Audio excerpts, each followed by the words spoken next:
Now we're solving problem 6 from the 2021 Spring Amc 10A. Okay, so Chantal and John start hiking from a trailhead toward a fire tower. John is wearing a heavy backpack and walks slower. Chantal starts walking at 4 miles per hour.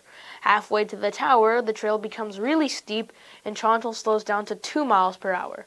After reaching the tower, she immediately turns around and descends the steep part of the trail at 3 miles per hour. She meets John at the halfway point. What was John's average speed in miles per hour until they met? So I'm going to allow these above values, the ones that are right above here, going to be when they're going forward and then they're going back. Specifically Chantal. So this is the midpoint. Now in the first section, she walked 4 miles per hour.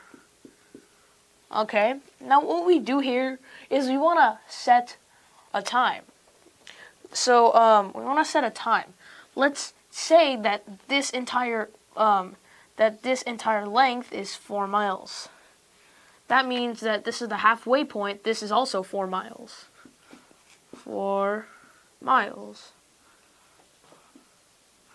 If she traveled at 4 miles per hour, then it means it took her 1 hour to travel it.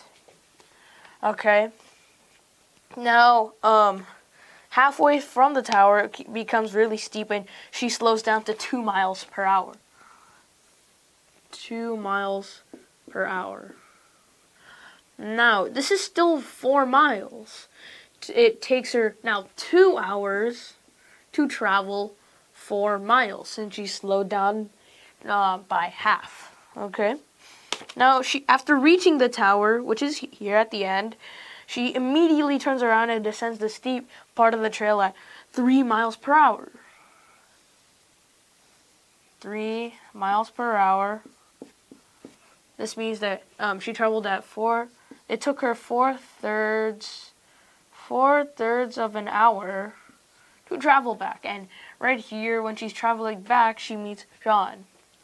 Now, why did I state all these random times and these random time frames in miles, different distances? Well, you have to remember, rate is distance over time.